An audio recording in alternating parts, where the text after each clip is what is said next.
오늘은 사무엘서 강해 다윗에게 신앙의 길을 묻다 14번째 상처 입은 영혼들의 안식처 아둘람이라는 제목으로 말씀을 전하겠습니다. 오늘 본문은 짧은 5절이지만 이 5절 안에는 세 개의 다른 장소로 이루어진 일들이 짤막짤막하게 기록되어 있습니다. 그 중에 오늘은 1절을 중심으로 말씀을 나눠야 될 텐데요. 설교를 마칠 때까지도 1절 첫 줄을 벗어나기가 어려울 것 같습니다. 그런 마음을 가지고 여러분이 말씀을 들으시면 좋겠습니다. 다윗이 가드왕 아기스 앞에서 얼마 동안 미친 채 하면서 지냈는지 정확하게 우리가 알 수 없습니다. 그런데 결국 다윗은 그 가드를 빠져나와서 도망을 갑니다. 그 이후의 과정을 다루고 있는 본문이 오늘 이 사무엘상 22장인데 그 22장을 시작하면서 성경은 그러므로라고 하는 말로 시작을 합니다. 이 그러므로라고 하는 말은 앞에서 있었던 내용이 끝나지 않고 계속해서 연결되고 있다고 하는 이 표현을 이 히브리 말로 적어 놓은 것인데 그것을 우리말로 그러므로라고 번역을 한 것입니다. 그러니까 사울의 추격을 피해 달아나는 이 다윗의 여정이 계속되고 있다는 것을 강조하는 것입니다. 다윗이 계속해서 사울에게 쫓겨다니다가 결국 원수의 땅이었던 블레셋 가드로 도망을 하였습니다. 하지만 사울의 추격이 미치지 못하는 곳이라고 해서 안전한 것은 아니었습니다. 그곳에는 또 다른 위협이 도사리고 있었습니다. 그것을 피하려고 다윗은 가드왕 아기스 앞에서 미친 채 하면서 생명을 연명했었습니다. 가까스로 생명을 구한 다윗은 이제 그 처절한 과정을 통해서 하나님만이 피난처이시고 자기가 피할 곳이라고 하는 것을 깨달았습니다. 바로 이 내용이 우리가 지난주에 함께 나누었던 내용이죠. 그런데 이 하나님만이 유일한 피난처이시며 하나님을 의지하는 것이 가장 안전하다는 사실을 깨닫게 되었지만 그렇다고 아직 죽음의 사투가 끝난 것은 아니었습니다. 다윗이 미친 채 하면서 지냈던 이 블레셋 가드를 떠나서 이 아둘람 지역에 있는 동굴로 피신을 했습니다. 그가 피한 이 아둘람 굴은 이 가드에서 동쪽으로 한 16km쯤 가면 있는 산악 지역에 동굴로 있었던 동굴이 산재한 지역이었습니다. 우리로 말하면 여기서 광양을 조금 못 미쳐서 다리 건너기 전까지쯤 될 것 같습니다. 또 조금 더 구체적으로 말하면 여수공항까지가 14km인데 여수공항을 지나서 조금 더 가면 아마도 가드에서 이 아둘람까지의 거리가 될 것입니다. 이 아둘람이라고 하는 뜻은 피난처입니다. 아둘람이라는 말은 여호수아 14장 15절에 처음 사용이 되었는데 과거 여호수아가 가나안 정복 전쟁을 통해서 이 땅을 정복하고 그 땅을 유다 지파에게 분배를 했습니다. 그리고는 유다 지파 소속이어야 될 땅이 이후에 이 블레셋의 지배하에 있었던 것으로 보입니다. 이곳에는 크고 작은 동굴들이 산재해 있었고 물을 구하기가 쉬운 장소였다고 합니다. 그래서 다윗처럼 도망자들 그리고 또 몸을 피해야 하는 사람들에게는 아주 좋은 이 은신처를 제공하는 장소가 바로 이 아둘람 지역이었다고 합니다. 근데 또 공교롭게도 이곳은 다윗이 과거에 골리앗을 무찔렀던 그 엘라 골짜기와 아주 가까운 곳에 위치해 있었다고 합니다. 이브리 사람들에게 있어서 이 동굴이 갖고 있는 의미가 두 가지가 있는데요. 첫 번째는 이 동굴은 피난처였습니다. 이 아둘람이라는 말이 가지고 있는 말처럼 동굴은 피하는 사람들에게 은신처가 되었다는 것입니다. 동굴은 피난처요 은신처의 기능을 가지고 있었죠. 그래서 고대 위기를 만난 사람들이나 전쟁 중에 있었던 군인들은 적의 추격을 피해서 동굴에 들어가서 몸을 피하고 은신하기도 했다고 합니다. 두 번째 동굴이 가지고 있는 의미는 바로 무덤입니다. 히브리인들에게 동굴은 죽은 사람들의 시체를 넣어두는 매장지였다는 거죠. 우리는 문화적으로 땅을 파서 우리의 시신을 땅에 묻지만 히브리 사람들은 사람이 죽으면 그 시신을 동굴 속에 넣어두었습니다. 예수님께서 살려주신 나사로가 바로 그 좋은 본보기입니다. 예수님은 나사로를 살리실 때 동굴 문을 열어놓고 나사로야 나오라 이렇게 소리를 치셨습니다. 뿐만 아니라 예수님께서 십자가에 달려 죽으신 이후에 예수님의 시신이 안장된 곳도 동굴이었습니다. 그리고 그 문으로 돌을 굴려서 문을 막아두었던 동굴이었죠. 그리고 주님은 부활하셔서 그 동굴에서 나오신 것입니다. 죽음을 피해서 아둘람 굴로 들어가는 이 다윗의 심정은 아마도 이 두 가지 의미가 같이 있었을 것입니다. 아둘람 굴이 안전한 피난처이기는 했겠지만 죽음의 위협을 피해야 하고 언제 끝날지도 모르는 이 도망자가 되어서 어둠침침하고 축축한 동굴로 피해 들어가는 이 다윗의 심정은 아마도 그야말로 이 산송장 같은 심정으로 이 무덤에 들어가는 것처럼 참담하기 그지없었을 것입니다. 공교롭게도 이 성경 속에는 이런 무덤 속에 들어가는 인생 같은 스토리가 많이 등장합니다. 신앙의 위인들은 어쩌면 다 이런 무덤의 순간을 거쳐서 지나가는데요. 죽음의 굴속 같은 경험을 통해서 한 사람 한 사람이 하나님의 말씀 앞에 또 위대한 하나님의 사람들로 세워지는 과정을 성경은 많이 기록하고 있어요. 그 대표적인 예가 창세기에 등장하는 야곱의 아들 요셉입니다. 요셉은 형들에게 팔려서 깊은 구덩이에 던져지기도 했을 뿐만 아니라 그는 충성스럽게 살았음에도 불구하고 누명을 써서 감옥에 갇히기도 합니다. 동굴 같은 상황이죠. 다니엘은 사자굴에 던져지기도 했고 또 요나는 큰 물고기 뱃속에서 3일 밤낮을 지나고야 나올 수 있었습니다. 사도 바울은 유라굴로라고 하는 큰 광풍을 만나서 죽을 고비를 넘겼고 또 매에 맞고 돌에 맞아서 시체처럼 된 상태로 성 밖에 버려지기도 했었습니다.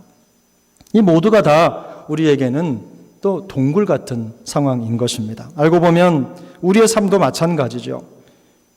어디 아무런 고난 없이 꽃길만 걸어온 인생이 있겠습니까? 어떤 경우는 죽지 못해 살아야 하는 상황도 있을 것이고 정말 건너기 쉽지 않은 고난의 시간들을 지나왔거나 아니면 아직도 쉽지 않은 시간을 지나고 있을 수도 있습니다. 인생을 살아가다 보면 누구나 이런 무덤 같은 시간이 있게 마련입니다. 하지만 이 모든 사람이 이 어둡고 축축한 고통의 시간을 똑같이 절망 속에서 혹은 좌절하면서 보내는 것은 아닙니다. 우리가 잘 알고 있는 대로 이 절망의 시간, 고통의 시간을 어떻게 보내느냐에 따라서 그 나중은 완전히 다르다는 것입니다. 다윗은 사울을 피해 달아나기 위해서 잔꾀를 쓰다가 더 큰 위기에 빠졌습니다. 그것을 피해 도망쳐 나오기 위해서 그는 미치청까지 해야만 했습니다. 그렇게 하면서 가까스로 나와 숨은 곳이 바로 이 아둘람 굴이었습니다. 아둘람 굴은 생각하기에 따라서 피난처가 될 수도 있지만 반대로 죽음의 그림자가 잔뜩 들이운 어둡고 냉랭한 좌절의 굴이고 또 절망의 굴이 될 수도 있었던 것입니다. 하지만 그것은 다윗에게 있어서 없어서는 안 될 아주 소중한 장소가 되었습니다. 다윗은 그곳에서 그의 마음을 살아계신 하나님께 올려드리는 기도의 장소로 사용한 것입니다. 철저하게 혼자였던 다윗에게 이 아둘람 굴은 아주 훌륭한 기도의 골방이 되었습니다. 다윗은 그곳에서 하나님께 기도합니다. 지금까지 죽음을 피해 다니기에 급급하면서 어떻게 살아날까를 궁리했던 모습과는 전혀 다르게 다윗은 그곳에서 하나님께 자신을 올려드리는 기도자로 변신합니다. 자기의 모든 상황을 살아계신 하나님께 제물로 올려드리는 것입니다. 다윗은 이곳에서 두 편의 시를 지었는데 그 중에 하나가 시편 142편입니다. 이 142편의 표제어에는 다윗이 굴에 있을 때에 지은 마스길 곧 기도라는 글이 적혀 있습니다. 다윗이 절망과 고독으로 가득한 아둘람 굴에서 가장 먼저 했던 일은 바로 기도였습니다.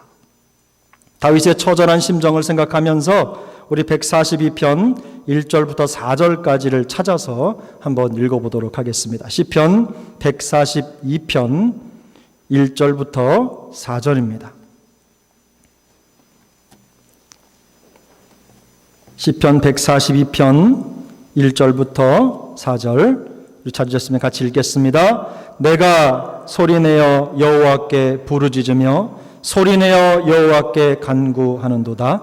내가 내 원통함을 그의 앞에 토로하며 내 우환을 그의 앞에 진술하는도다. 내 영이 내 속에서 상할 때에도 주께서 내 길을 아셨나이다. 내가 가는 길에 그들이 나를 잡으려고 올무를 숨겼나이다. 오른쪽을 살펴보소서. 나를 아는 이가 나를 피난처도 없고 내 영혼을 돌보는 이도 없나이다. 아멘. 1절 2절을 보면 다윗은 하나님께 부르짖어 기도합니다. 여러분 동굴 안에 들어가서 소리를 한번 쳐보신 분이 계실 겁니다. 그러면 이 소리가 온 동굴 안으로 메아리쳐 들어가는 거예요. 다윗은 지금 그 동굴 안에서 동굴 안이 쩌렁쩌렁 울리도록 하나님 앞에 부르짖어 기도하고 있는 것입니다. 하나님께 자비를 구하고 있습니다. 하나님 앞에 모든 억울함을 털어놓고 자신이 당하는 고통과 아픔을 낱낱이 하나님께 고하고 있는 겁니다. 3절에서는 그가 절망에 빠져 낙심할 그때에 하나님께서 그 심정을 모두 다 아신다고 고백합니다. 자신을 잡으려고 하는 사람들 때문에 마음이 상하고 있지만 그러나 심지어는 다윗이 가는 길목마다 그를 잡으려고 하는 올무를 숨겨두었다고 그 마음을 토로하기까지 하는 거예요. 4절에서는 오른쪽을 살펴도 왼쪽을 살펴도 아는 사람 아무도 없고 피난처도 없고 영혼을 돌보는 이도 없다. 이런 고백을 하고 있습니다. 사랑하는 여러분, 이 다윗의 고독이 느껴지십니까? 앞뒤 좌우를 살펴봐도 다윗을 위로하는 이가 아무도 없습니다. 갈 데도 없고 만날 사람도 없습니다. 왜 다윗이 만날 사람이 없겠습니까? 한 나라의 군대 장관으로 왕의 사위로 지냈던 시간이 얼만데 그에게 사람이 없겠습니까? 그런데 어려움을 당하고 나서 보니까 그 주변에 그를 도울 만한 사람이 아무도 없는 것입니다. 진정한 친구는 어려울 때 알아보는 겁니다. 사방을 둘러진치고 자신을 잡으려고 하는 사람들뿐 그를 돕고 그를 지키고 그를 이끌려고 하는 사람이 단 한 사람도 보이지 않는 겁니다. 곤궁에 처했는데도 출구도 없고 홀로 남겨져서 마지막 희망마저 잃어버렸다고 하나님 앞에 토로하고 있는 거예요. 그러나 여러분, 다윗은 그 마지막 희망을 하나님께 두고 있습니다.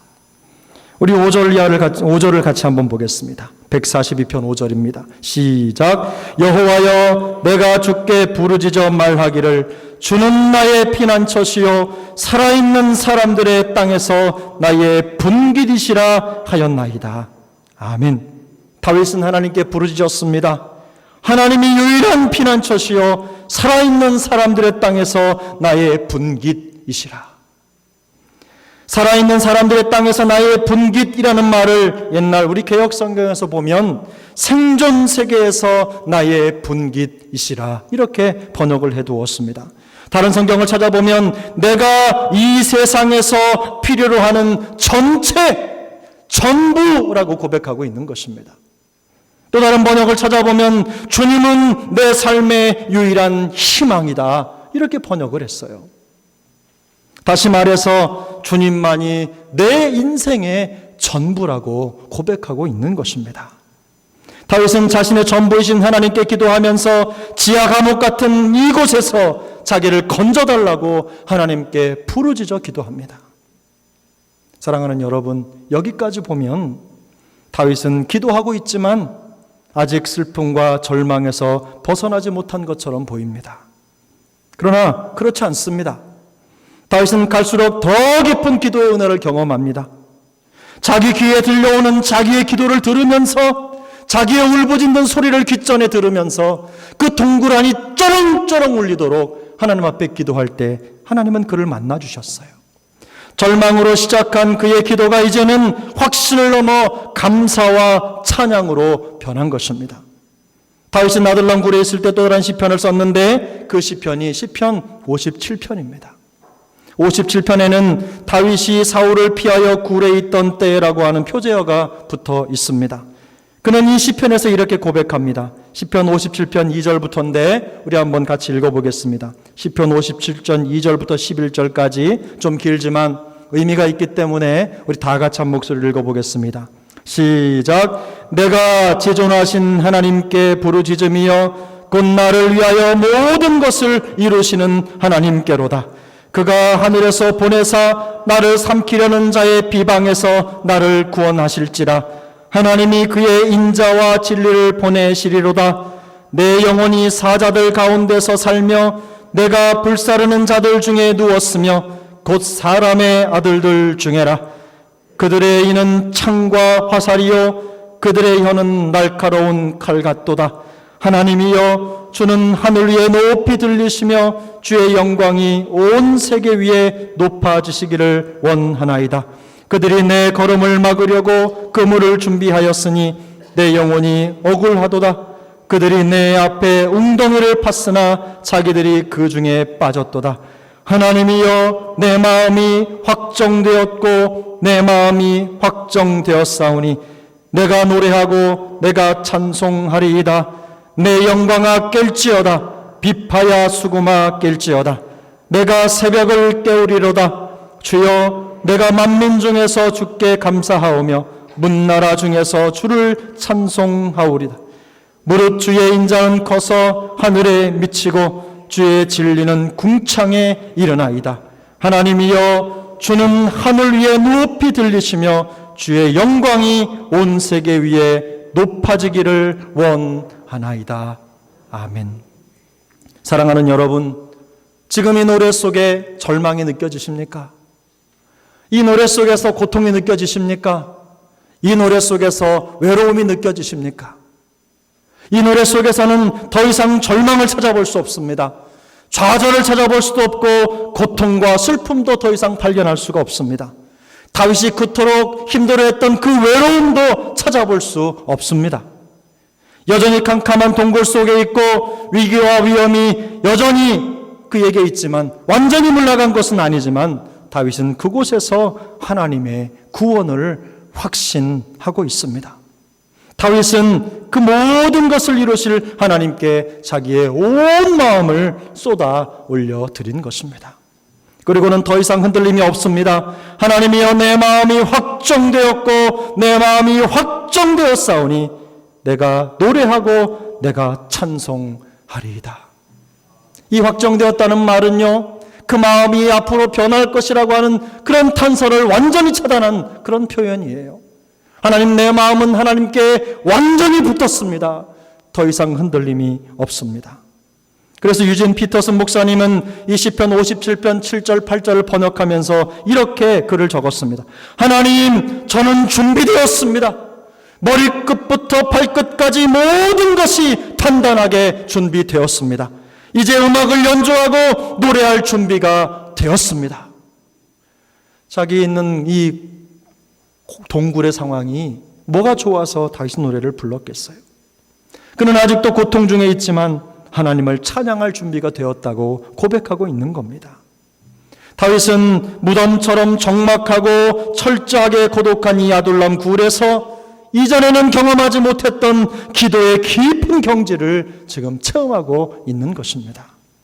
그를 둘러싼 모든 절망보다 더 크고 더 깊고 더 높은 하나님의 은혜를 체험한 것입니다.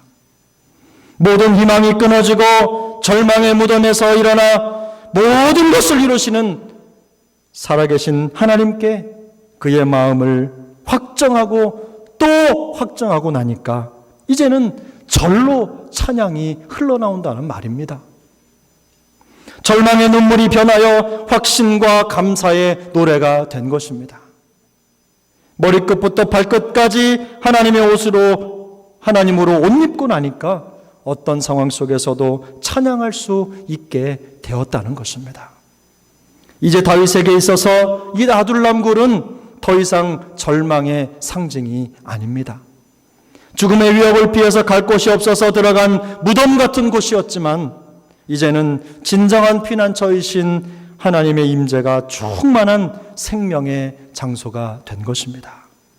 하나님의 생명과 부활의 장소가 된 것입니다. 생각해 보면 우리 기독교는 무덤에서 시작되었습니다. 예수 그리스도께서 죽으셨다가 부활하신 그 무덤이 없었다면 우리 기독교는 아무것도 아닙니다. 그래서 우리의 시작은 무덤입니다. 우리 구주 예수께서 그 무덤을 박차고 일어나 부활의 영광으로 일어나지 않으셨다면 우리의 믿음이 무슨 소용이 있겠어요?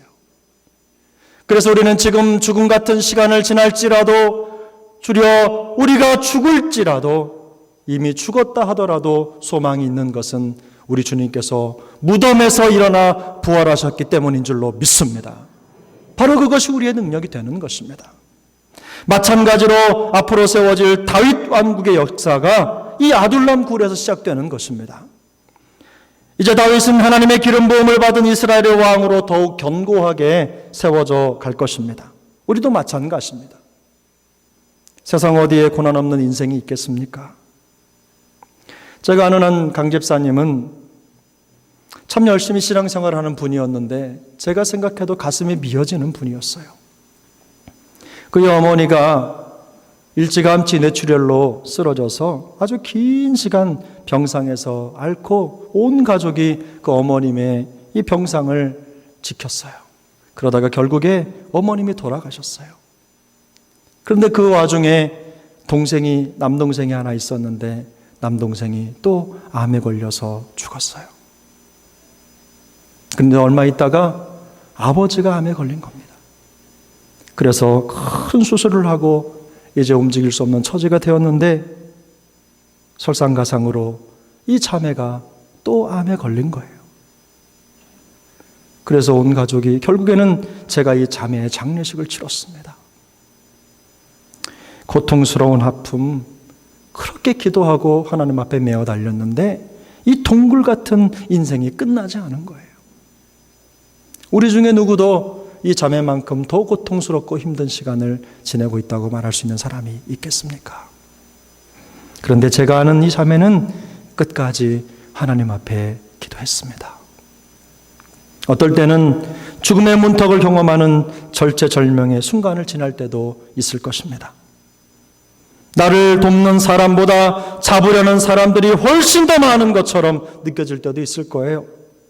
다윗이 시편 57편 4절에서 고백하는 것처럼 창과 화살 같은 이빨, 날카로운 칼 같은 혀, 이런 것들을 가진 사람들 때문에 사자에게 둘러싸인 것 같은 심정일 때가 왜 없겠습니까? 내 가슴 속에 있는 심정을 알아주지 못하고 그렇게 이상한 말만 해대는 그런 상황이 왜 없겠어요? 사업이 번번이 실패하고 어려워지는 과정을 겪으면서 어떻게 이 난국을 해결해야 될지 모르는 어려운 상황이 왜 없겠어요? 사랑하는 자녀들을 위해서 그토록 기도하건만 우리 사랑하는 자녀들이 이 부모의 심정은 몰라주고 그렇게 자꾸만 딴 길로 가는 아픔의 상황들이 왜 없겠습니까? 그러나 여러분, 바로 그때 주님께 피할 수 있기를 축복합니다. 다윗은 그런 모든 순간에 하나님의 은혜를 구하며 하나님께 피하겠다고 고백하는 것입니다.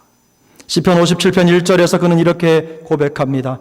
하나님이여 내게 은혜를 베푸소서.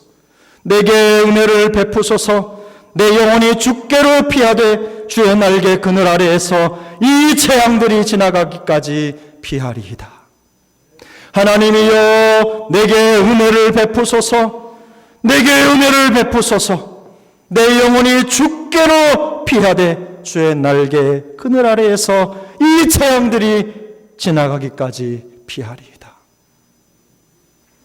사랑하는 여러분, 우리에게 하나님 말고 피할 곳이 또 있다면 우리가 하나님께로 피하겠습니까?